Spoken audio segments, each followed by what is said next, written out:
Sorry, I was not recording our show. Sorry, go ahead. So, you know, by avoiding those hormones, we avoid some of the undesirable behaviors, marking on things, more aggression, you know, certain things like that. So that's the benefit. Also, you know, especially if we're looking at large breed dogs, when they're smaller, they're going to have less potential complications after surgery than the bigger dogs. Okay.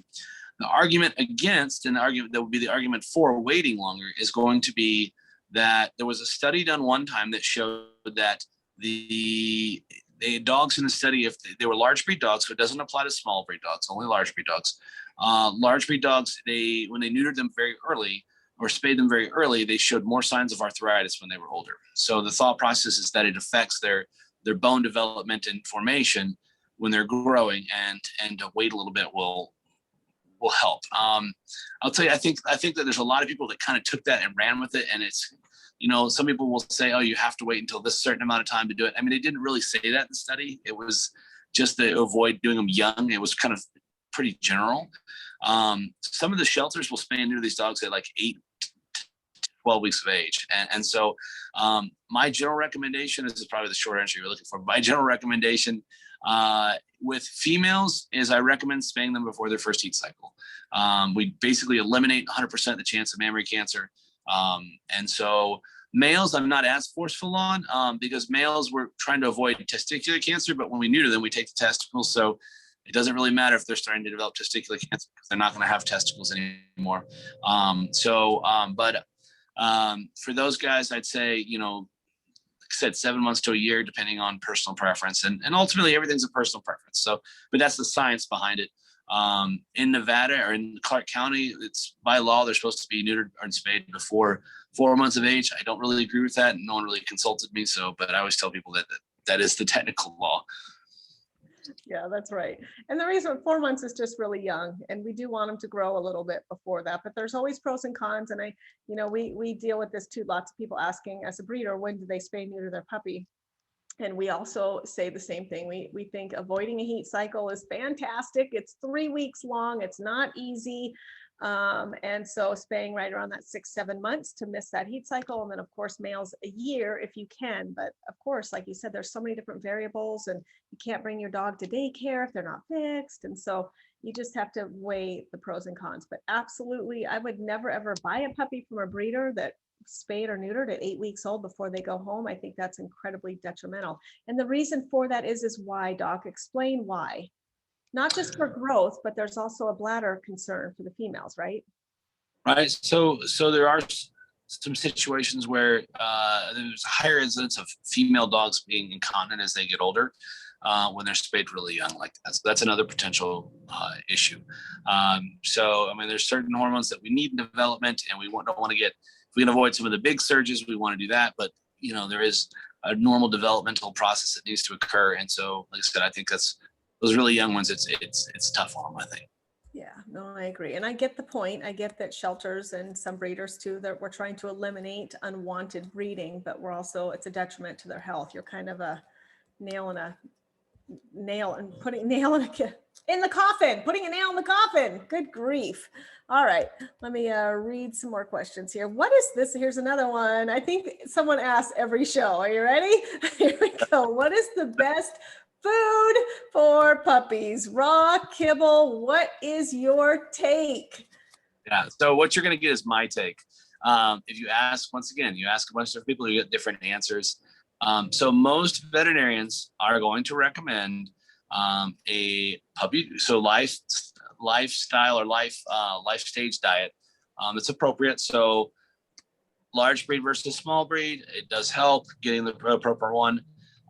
We recommend puppies until they're large breed dogs until they're about 8 or 9 months old. For small breed dogs, you can feed them puppy food till about a year, and then good maintenance food. Most of the time, veterinarians there's so many different diets out there. It doesn't necessarily mean that they're all bad. We just don't know. And as scientists, it's hard for us to recommend something that we don't have enough research on. So we tend to recommend the ones that have the most research behind them. Those are going to be the older ones. It's going to be things like Science Diet, Purina, Iams, Royal Canin, those kind of things.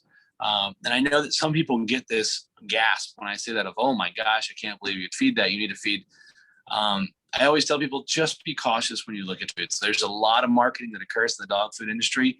You know, that they say, oh my gosh, you have to feed this particular type of food, or, oh, I can't believe you feed this. And you know, it has this in it. I mean, it's more marketing than anything else. You know, there's certain things that, I mean, the big thing that my big pet peeve is when people say, oh my gosh, there's byproducts in there. And I've talked about this before on the show, but you know, our byproducts, what we consider the byproduct from an animal, is actually what dogs eat in the wild. They don't eat thigh meat. They eat the liver, they eat the heart, they go for the stuff that we consider byproducts. So yes, they're being fed what would humans consider byproducts, but it's not a byproduct for a dog. And so, you know, like I said, I think we get too caught up in some of these things sometimes, and we make a much bigger deal out of this than we probably should. So that'd be my general recommendation.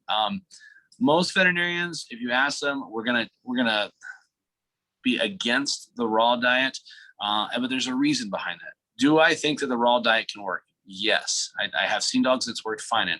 The problem is that most people are not willing to do how to do it correctly. So it can be very expensive and very labor intensive to do a raw diet correctly. And so if you do it wrong, you're going to make your dog sick. You can make family members sick. You know, you have a dog walking around with bacteria all loaded in its mouth as they lick your face. You know, there's variables to it that make it difficult. Can it be done right? Yes. But, you know, I tell every client that there are three major factors in what you feed your dog. Number one is going to be what works for the dog. You know, if I make a recommendation or you want to feed them something and it doesn't agree with them, then we don't need to be feeding that. Number two, what you're comfortable with. You're the pet owner. I'm not your dog's owner. I am a guide. I'm not the dog dictator. I don't tell you what you can and can't do. I just give you recommendations. I joke with people. I'm like, I'm not going to get my feelings hurt if you don't listen to me. You know, I'm not omnipotent. I don't know everything. And once again, you need to feel comfortable with what you're feeding. And then the third one would be what I recommend, and that usually ends up being the third most important. But that's okay. It doesn't bother me. You know, everybody has to find what they're comfortable with and what works with their dog. Yeah, there's not one size fits all. So if your dog's doing well, and when we mean well, good solid poop, skin and coat looks great, weight is great, they're happy, healthy, good energy, doing what they need to do. Yep. All right. Excellent. All right. Here is a tooth question. If my cavadoodle has puppy teeth that haven't fallen out and as new teeth come in, does this affect how they will eat and what they eat? So it depends on the age is my first thing. So generally all the baby teeth should be out by 6 months of age. Theoretically or technically, we shouldn't have an adult tooth in at the same time as a baby tooth in the same position. It depends on who you talk to. Most veterinary dentists will tell you that, oh my gosh, you have to get in there and pull that tooth right away. Not because they won't eat or they're going to eat something different, but because it can change the way that the bite forms. Because we've got crowding in there of extra teeth. What I generally tell people is, this is yet another reason why I like to wait till after 6 months of age to spay and neuter them, because then we know what baby teeth are in there. And when you spay and neuter your dog, it's an excellent time to pull baby teeth, so they're not having to go under an extra anesthetic procedure. So that's something that every dog that comes in for spay or neuter, I will always check to see if they have baby teeth, because that's a good time to pull them. They do need to be pulled. They can lead to increased tartar formation in those areas and, like I said, crowding in the mouth, but they can wait a little bit. It's not an emergency. She just said her cavadoodle's 1 year and 3 months old. So those need to be teeth. Yeah. Okay, go see your vet, Macy. Have them check out those twofers and see if they need to be removed. Do you agree pumpkin is the best for diarrhea? Kind of a loaded question, but I don't. Yes, yeah, that's what I normally recommend. I mean, there's a lot of different things out there, but we need a fiber source. So I love the fact that pumpkin is a natural product. It's, you know, we're not feeding some chemical that for fiber. It's just, that's what it is. It's a vegetable, fruit. I think it's a fruit actually. But you know, it's just straight fiber basically. So that's what you're doing, is trying to bulk up the stool that way. So yeah, I absolutely recommend pumpkin. Some people use Metamucil, some people use other sources of fiber, but pumpkin I like because of its natural. Here's a good question. One we've talked about. All the supplementing that is being done for our pregnant dams. Do you recommend any prenatal vitamin or supplements? So generally with most dogs, I mean, if you look at the standpoint nutritionally, and you completely take out the deliciousness of food, for humans, our best case scenario, if we want to eat nutritionally, would be to eat the same thing every single day in measured quantities that's perfectly balanced. That's what dog food is. Dog food is designed to be balanced for them. It is designed to have everything that they need. So most dogs don't need a supplement of any type to help. They're not missing things like we are. They don't have incomplete diets like we do. So their dog food has everything they need, and it actually can throw off the balance of the minerals and vitamins and things like that in their food by adding something else in.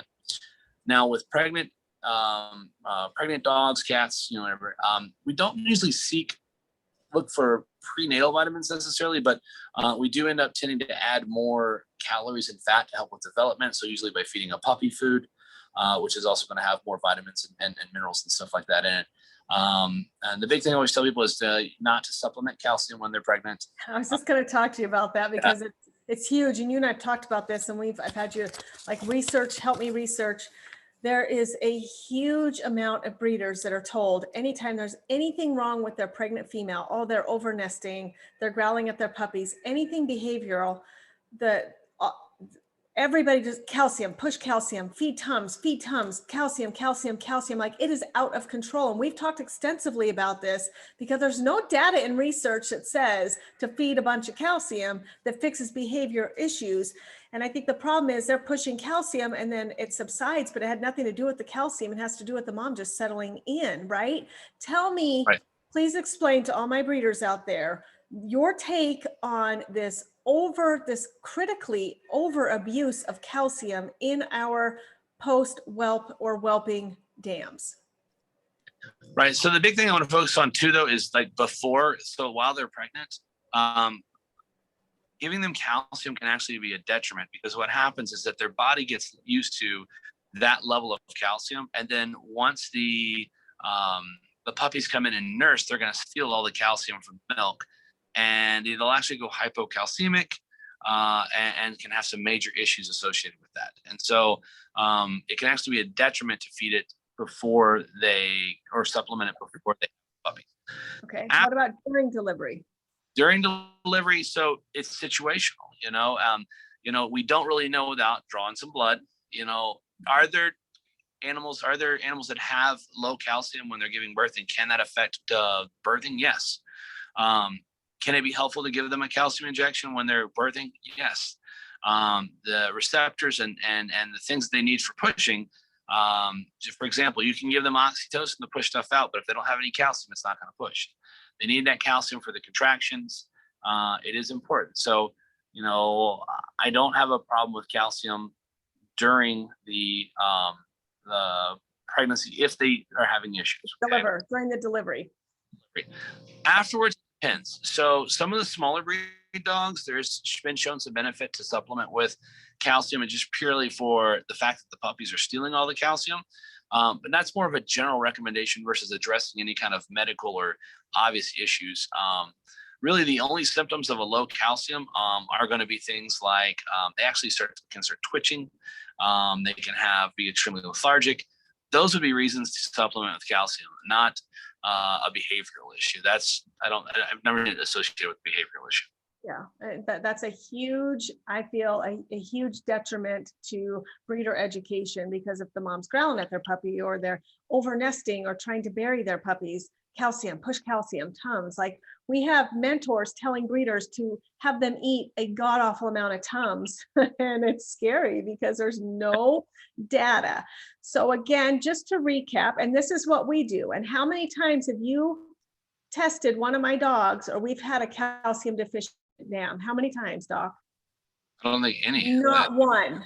We have not had one. We do not give calcium during pregnancy. We push calcium once, about halfway, we estimate halfway through delivery, and we do not push calcium post-delivery. We have not had a problem, knock on wood. Have we had moms growl at puppies? Yes. Have we had overdiggers? Yes. Have we had moms that have tried to hide and bury their puppies?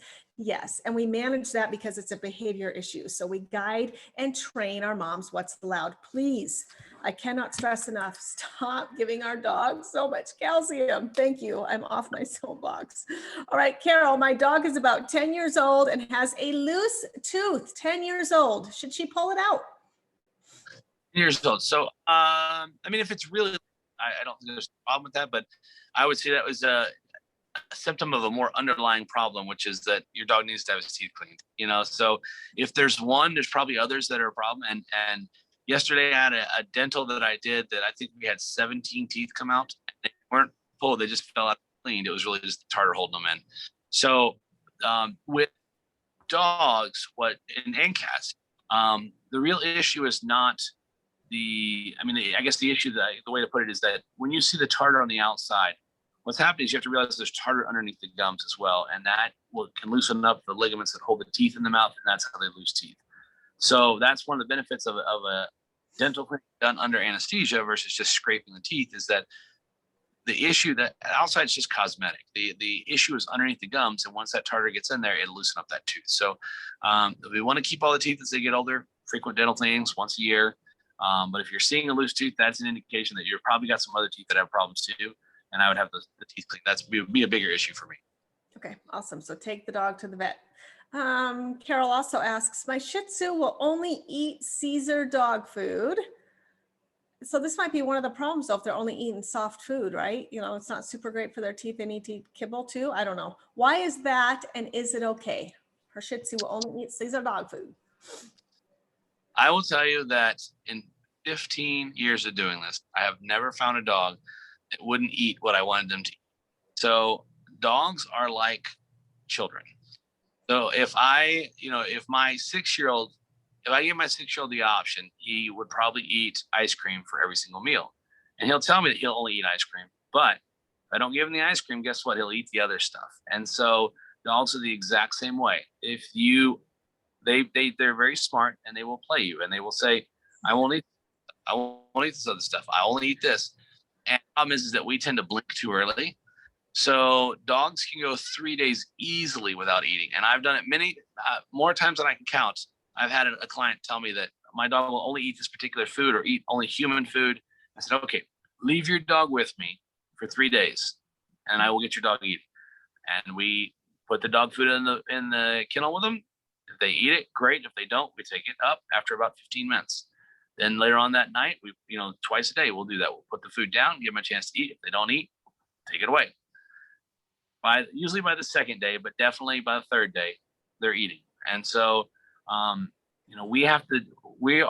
it's kind of like being the parent in the relationship, and we're the adults. We have to they don't know what's good for them. So they're going to eat whatever they want to eat. And that's not necessarily what's best for them. And so we have to make those choices for them and stick to it. And, look your dog in the eyes, play chicken, and you will win. Now, I know you can't do that with cats. Yeah. What's that? Cats are way more stubborn, and cats will they're the only animal in the entire animal kingdom that will starve themselves to death if they don't like what they're being given. So that same logic does not apply to cats. They're the outlier, but dogs, definitely you can play chicken and you can win. Yep. And then a few things, not if they're sick and dying or old, right? We're not going to play chicken, obviously. I just want to clarify. And 2, if they're pregnant, we cannot play chicken when they're pregnant. They get their way and we become master chefs. So other than that, though, a healthy, normal dog, I'm telling you, you can make them picky if you want. That's up to you. Or you can set the rules and boundaries and hold firm. Good. All right. For all new puppy owners, this is a great question. How much do you think people need to budget for vet care in their first year? And then what is your favorite pet insurance that you find is really easy to work with, really easy for you, easy for clients, something you're super happy with? Yeah. So the budget thing, because, even there's variability significantly between, say, us and the clinic 2 blocks down the street. If you come in for vaccines with us, say you come in for the second puppy set, okay? There's 4 core vaccines in there. They're $12 a piece. You got $48, and we don't charge for an exam fee when you come in when they're not sick. Just come in for wellness stuff. And then you come in for one more set. There's going to be 3 in that set, so you got another 36.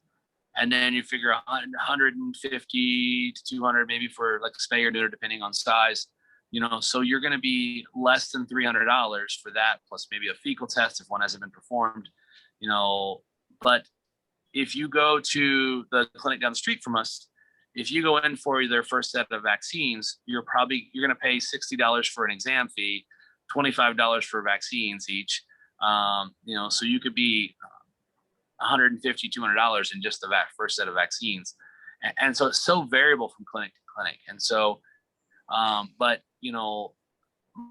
think pet insurance is a great way to kind of avoid those kind of issues. Now I will tell you, the pet insurance that I tend to recommend is one called Trupanion. Okay? The reason why I recommend Trupanion is very specific. I think they're good. I think all pet insurance companies are insurance companies. Their ultimate goal is to, if they don't have to pay for something, they don't want to. But I will tell you that I think Trupanion does a better job than most of paying. The other huge benefit for Trupanion is they have a very exclusive thing that no other insurance has, where if you come in with your dog and it has Trupanion and you have some sort of foreign body, so they ate something they're not supposed to. They ate an electrical cord. Okay, so they ate something. We have to go in and do surgery, and it's a $2,000 surgery. With them, you have a $100 deductible, and it's different. You can have whatever you want. So you pay your $100 deductible. You have $1,900 left. You pay 10% of that, so you pay $190. You give me $290, and then we send a form into them online, and they pay us the rest directly. So most insurances are what are called a claims-based insurance, where you have to go in, you have to pay that $2,000 up front, and then you submit an invoice, and they send you a reimbursement for the difference. If you had the $2,000 up front, why do you have pet insurance? So one of the big benefits of this is that you don't have to have that money up front, which is why we would want to have pet insurance. And I have had pet owners that have had pet insurance and are in the hundreds of thousands of dollars worth of benefits from it because of some dog being diagnosed with some sort of cancer. They had to go through chemo or this or that, and there's huge benefits. But everyone's different. Trupanion does not cover wellness stuff. They don't cover vaccines and spay and neuter. And that's how they keep the price down for it, because that stuff's not included. It fits very well with our clinic because our prices for those are very low. And so it's a good pairing. But, I would say conservatively, I would plan on $300 to $600 for the, for first year of life, vet care. And then, after that, like I said, pet insurance is a good option. Yeah, good. And it also depends. So not only, like you said, vet, but location of vet. So different states are more expensive. And then the breed you choose as well. So do research on your breed. Some are just more expensive. They have more health issues. If you want to get to know your vet really well, get a bulldog or a French bulldog, something like that. Are here all the time. You guys will be BFFs, right? Yeah. I know. Holy heck. All right. Bernie has a question. My dog is very itchy. There are no fleas or lice, I'm assuming. They said no fleas. What can I do for him? And this is a huge problem with itchy dogs. Yeah, it's funny. In Nevada, you wouldn't think we have a lot of problem with this, but about 1 out of every 4 rooms is something related to allergies. And so, generally with allergies, there's 3 major types that we see. Luckily in Nevada, we don't have fleas, so we don't have those. Okay. But most places, that's one of the most common ones. So, like I said, ruling out fleas, and they don't have to have fleas on them. A dog with flea allergy can have a flea jump on, jump off, and they'll be reacting for quite a while. So the next 2 and the ones we have are going to be environmental. So pollens, weeds, that kind of stuff. They can be allergic to human dander. They can be allergic to you. And then food allergies. And so there's different approaches for each one of them. But generally what I'll recommend for allergies, first line of treatment is going to be Benadryl. So you can give them Benadryl twice a day. You can give them 1 milligram per pound. So a 50-pound dog is going to get 2 adult Benadryls. Pretty straightforward. And you do that morning and night. I also recommend supplementing with fish oil. So fish oil and Benadryl together will control about 40 to 50% of cases. Other than that, then we start getting into meds. There are some medicated shampoos, which can help sometimes. Usually they have like hydrocortisone in them. But like I said, other than that, we're looking at meds. But there's great options now for treatment of allergies. It used to be just steroids and another medication that would make them throw up most of the time. Now we have other great options that are available. So I'd try that first and then see your vet. Okay, good. We love our Cytopoint. It's an injection that can last. We love Cytopoint. Why don't you tell people about that? Yeah, so Cytopoint is one of those big options I was talking about. So there's two major options we use in allergies now. One is a drug called Apoquel, which is a pill. It works very well. It works as well as works like a steroid by suppressing the portion of the immune system that responds to allergies, but doesn't have the side effects. So that's nice.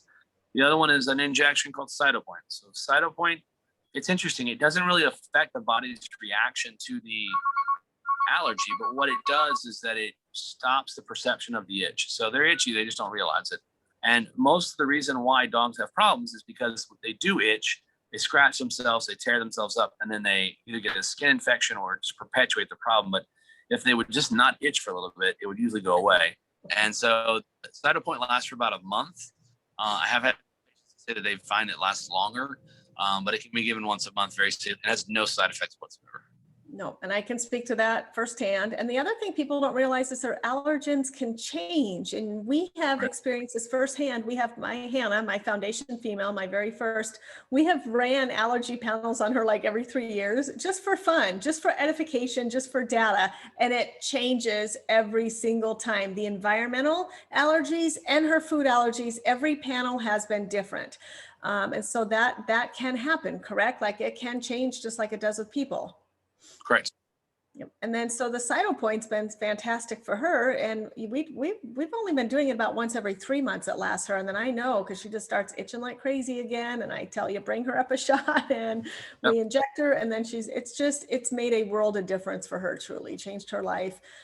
When some panels have hit, she's been allergic to grass, to dust mites, to humans. I mean, there's no way around it. She has to live with me, so it's been super, super helpful. All right, scrolling through here, last chance, any questions?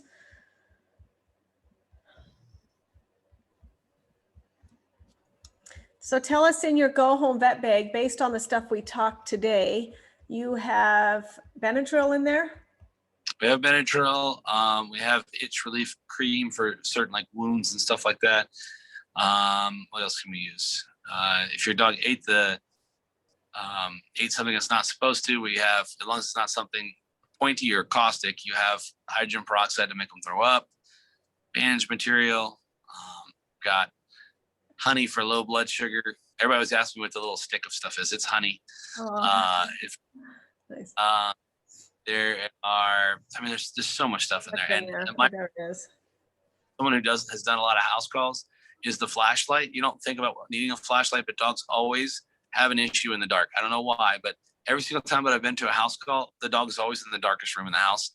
And so that was part of the motivation behind that, is that having that flashlight with your stuff, so you're going to need it when it's never right in the bright time. It's like dogs don't have puppies in the middle of the day. They have puppies at night. It's the same thing for dogs that have injuries. It's always in the dark. Yeah, that's right. And even just trying to look at like a sticker stuck in their foot or a sore they have, having a flashlight is super beneficial. What was I just going to say? Dang it. I had a good one and I forgot. I think here. Oh boy, I don't know. I lost it. I was going to have something about your bag that was super. All right, real quick. Here's another question from Heather, though. Maybe it will come back to me. What's your take on supplemental chews for dogs intended on keeping lawns green? So the girls that kill lawns, like Stay Green Bites, they contain DL-methylene, which I've recently read mixed reviews on. I had Lucy taking them for about 6 months, but now I'm not so sure she should have them. I'm always cautious about different, I try to limit the amount of stuff that we put in our system. And so, I haven't seen the toxicity of reports on that, but I'm always very cautious with stuff that we add in like that. So just my personal take. Okay. So nothing specifically about that one, no, I haven't heard any specific negative stuff. Yeah. General caution. We live in the desert in Arizona. Are there any remedies in the bag for poisonous bites or stings? So Benadryl's one to help, right? And then what else can we do for bites and stings? There's also a topical like hydrocortisone-like cream that can help.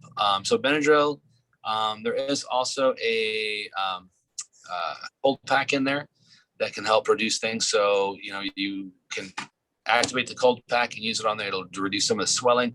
Between that, Benadryl and the cream, you should be in good shape. Yeah. Okay, I remember what I was going to say. 4th of July is coming. And I know that's unfortunately, a huge busy time for you. Can you explain why and what caution, what advice would you give pet parents going into 4th of July? So the big thing is, be prepared for the fireworks. A lot of dogs have issues with it. If you know that your dog does, it's not a bad idea to consider talking with your vet and getting some sort of sedative. It does make them, a lot less stressed. You can also help by, keeping the TV on at night around that time period. Just trying to keep them away from where the fireworks are, because most of them it'll freak them out. There are a lot of dogs that get lost during 4th of July because they freak out in the backyard and break out of the yard. So you just have to be really careful with it. Also, as you're barbecuing, make sure you're not feeding your dog barbecue, or else I get to see them for pancreatitis. So, avoid those kind of things. So the big ones I think about. Also, if you have a pool, always watch your dog around the pool, especially these older dogs that just wander around. But remember when you have people over to the house, it's easy for someone to open up a gate, let a dog in, and the dog falls in the pool, and it really doesn't take them long to drown. So just those are the big 3 that I think about in the summer. Yeah. And so our advice is make sure your dog is tagged correctly, has your information on them in case they do bolt. But better yet, here's the deal. Put them safe in their happy place, in their kennel, in your room with music or TV on, and you go enjoy 4th of July with barbecuing and people over and fireworks, and know that your dog is safe in their kennel. More dogs are out running loose, getting hit by cars, getting picked up by people. Animal control is crazy busy. McDermott's doing emergency surgeries on dogs that were hit or then ate something they shouldn't have eaten.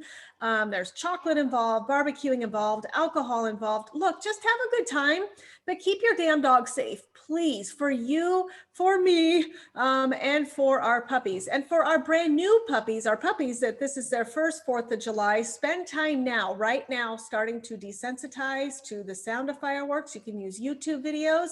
You can use the radio or Alexa. Go buy a few little poppers and whizzers and zippers and smoke bombs and do some desensitization, some positive training, treats, and set them up for success now. Don't wait until 4th of July, the big booms and bangs and everything going on, and be like, I'm going to train my puppy on 4th of July. That's not fair to the puppy. So do it prior. And if you don't, lock them up, please. I think that is the best way to go.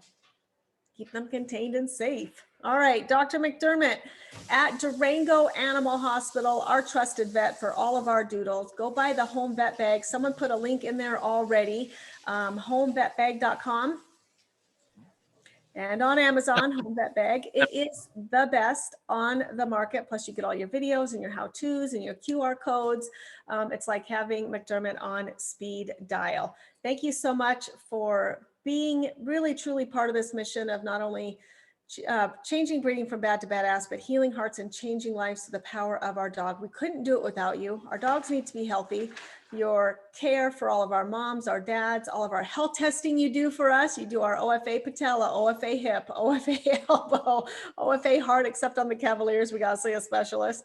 And we have to see a specialist for the eyes. But thank you so much for all the blood work you do and our OFA testing to ensure our breeding stock is healthy. And always available for recommendations when people, want backup. Is Tori Kennels doing health testing? Are you seeing her dogs? Yes, you see my dogs. Yes, they are health tested. And you also visit our property on average twice a month, doing puppy go home checks and seeing all of my dogs. So you're on property.